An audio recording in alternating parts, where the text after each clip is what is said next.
Jangan maunya sendiri, goblok gitu kan. Yang ketiga, jadi kiai. Kurang alim. Udah terlanjur metal. Nyari orang dalam.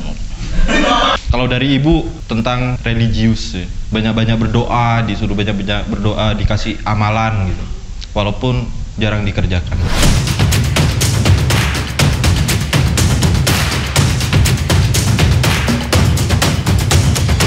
Nama saya Akil, saya 19 tahun, status pelajar, mahasiswa sih.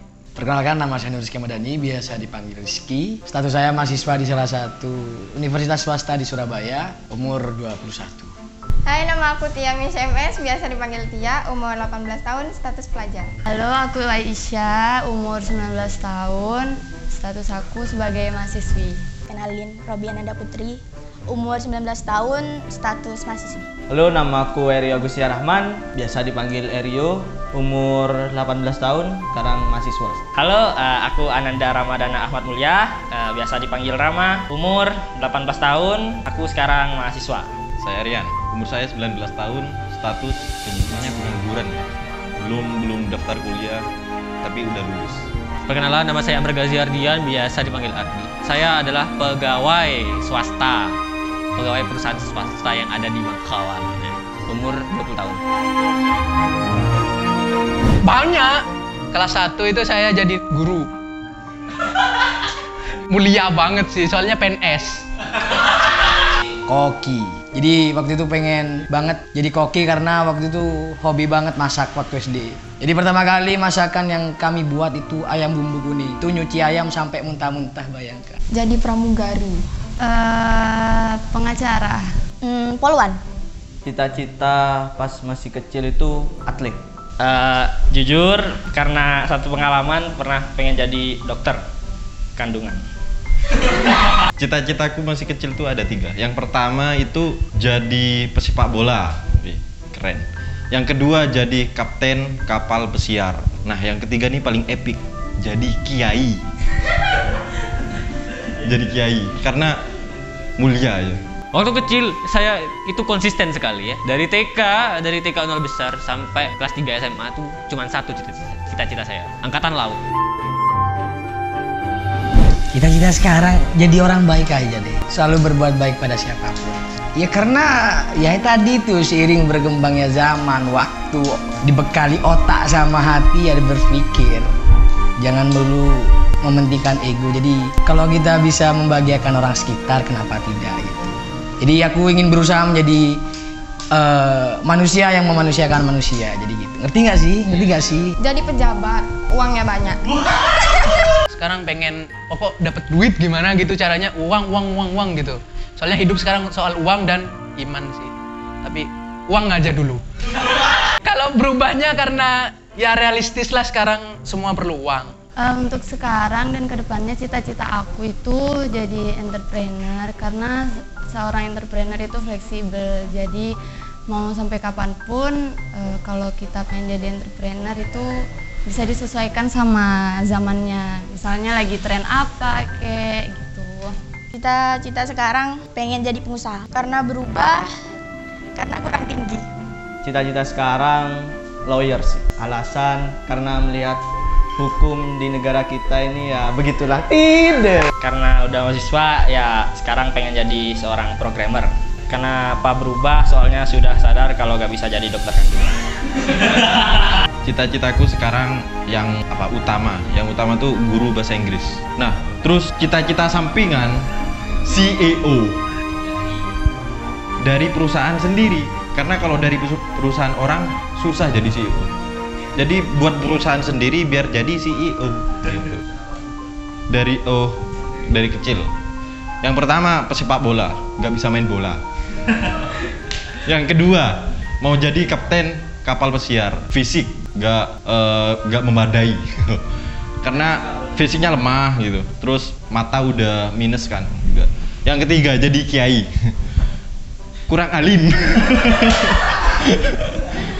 Udah terlanjur metal. Cita-cita saya itu berubah gara-gara saya ya melihat orang-orang sekitar saya itu yang cita-cita sama seperti saya tuh berbeda gitu. Saya jadi merasa tidak pantas gitu untuk menerimanya gitu.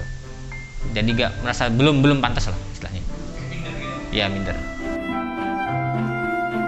Sekolah sampai sekarang, terus belajar walaupun sebenarnya nggak mau. Usaha aja sih sekuat yang saya bisa gitu. Banyak sih, mulai dari belajar, pasti belajar kalau nggak males.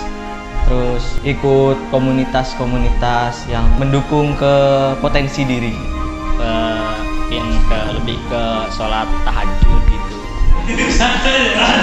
Baru-baru ini sih ngambil kursus gitu. Kan mau jadi guru bahasa Inggris kan, ngambil kursus terus yang pasti berdoa itu tiap hari gitu. Minta restu sama orang tua gitu. Nggak banyak sih, paling dulu karena gigi nggak rata ya. Karena saya kawat gigi. Saya cek kesehatan, terus olahraga, lari setiap. Jadi sebelum sekolah, berangkat sekolah SMA itu dari kelas 2 SMA saya lari gitu setiap pagi sampai capek. Latihan pull up sampai seenak jidat, naik pull up sampai push up itu 1 menit dulu bisa 50-an. Sekarang nggak nyampe. Nggak ada sih, belum.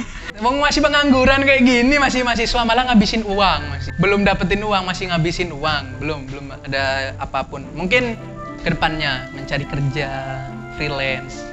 Balik lagi, sudah melakukan hal baik lah.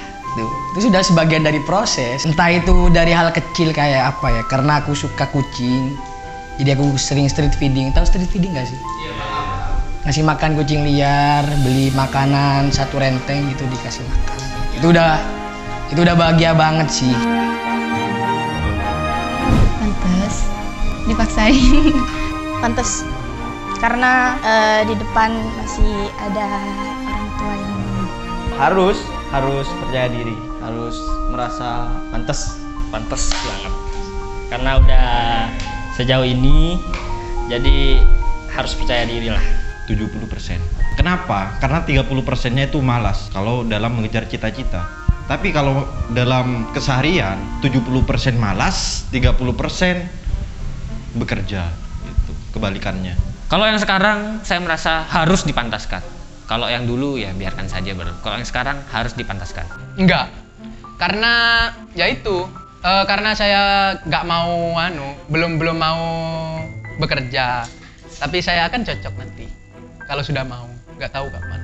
Siapa sih yang nggak merasa pantas buat mencapai cita-citanya? Jadi pede aja, karena aku orangnya confident, ditambah dengan kemauan dan usaha ya. Why not? Pantes, harus pede. Jadi aku ngerasa aku pantes, soalnya aku udah berjuang sejauh ini. banyak. Karena saya cuma berdua sama mama. Banyak lah pasti, mulai dari ngasih makan, ngasih biaya hidup, segalanya. Karena ya orang tua itu tempat keluh kesah, terus karena orang tua bisa jadi seperti sekarang. Banyak. Itu peran orang tua ada dari bapak sama ibu. Kalau dari bapak itu lebih ke motivasi, terus supply uang. Kalau dari ibu tentang religius, banyak-banyak berdoa, disuruh banyak-banyak berdoa, dikasih amalan gitu.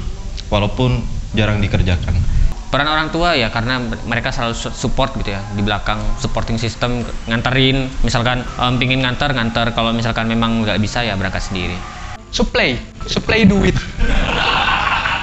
Ya saya kan kalau mau mulai usaha harus ada modal gitu. Gak mungkin dong saya minjem ke bank, apa yang mau dijual ginjal.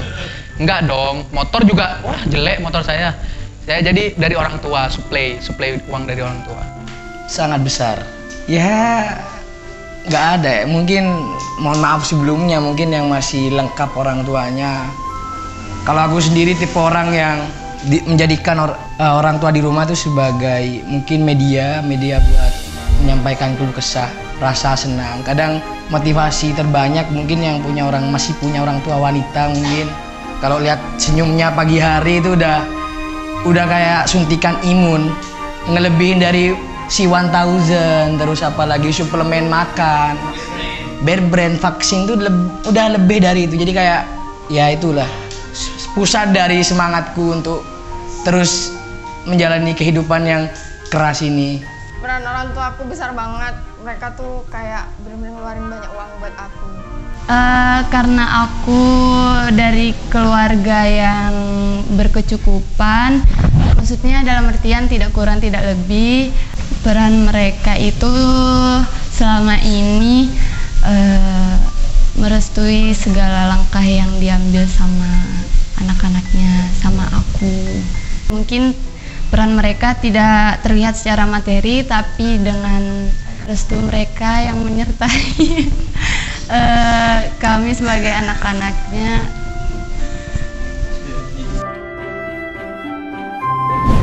Lebih ke evaluasi diri sih, kurangnya di mana gitu. Nyari orang dalam. Mungkin berjuang lagi ya, walaupun cita-cita tuh banyak sebenarnya, tapi kita harus fokus ke satu cita-cita, berjuang terus menerus, karena pendiri KFC aja dulu pernah ditolak perusahaan berkali-kali. Sama seperti jawaban sebelumnya, cuman kalau saya harus punya plan B sih. Jadi ketika cita-cita saya yang ini nggak sampai dengan cara yang ini tidak sampai, maka harus dengan cara yang lebih memutar lagi gitu. Jadi cari cara lain sembari evaluasi. Ganti cita-cita. Kayak yang tadi aja, simple gitu. Saya gak bisa jadi guru, saya ganti cita-cita, pokok dapat uang. Kalau saya bisa gak dapat uang, ya saya cari istri yang kaya. Ya aku gak apa-apa. Kamu gimana kan? Ya aku gak apa-apa.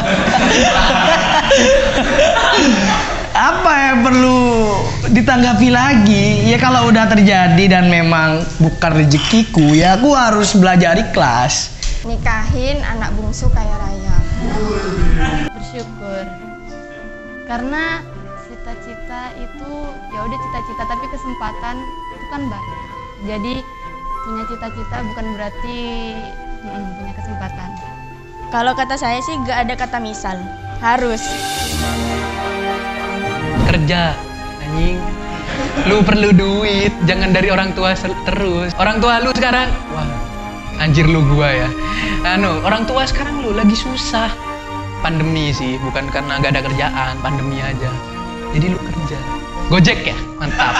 Tetap berbuat baik, still be kind pada siapapun. Terus jangan merasa kamu paling apa ya, superior, dan jangan merasa kamu paling sengsara gitu, karena masih banyak orang yang lebih dari kamu merasakan kesengsaraan. Jadi ya itu, belajar ikhlas dan memanusiakan manusia, udah cukup itu aja sih. Tetap semangat. Udah. Aku cuman pengen minta sama diri aku sendiri buat lebih semangat, fokus aja buat kedepannya, jangan terlalu dengerin apa kata orang lain. Yakin. Dan terus berdoa sih. Buat mama itu hebat banget. Never surrender. Ya, jangan dengerin perkataan orang lain, tetap maju ke depan, jangan lihat ke belakang. Lebih rajin bersedekah. Sisanya pertahanin aja udah. Banyak belajar, berjuang, berdoa, dan jangan dengarkan apa kata orang lain. Untuk aku yang sekarang, jangan pernah membandingkan orang lain kepada diri sendiri. Jadi kayak keberhasilan orang lain itu jangan dibandingkan dengan diri sendiri, dan tetap berusaha meskipun jalannya lebih panjang, lebih capek gitu ya. Jangan karena kamu lebih lama mencapai cita-citamu bukan berarti kamu tidak bisa sukses.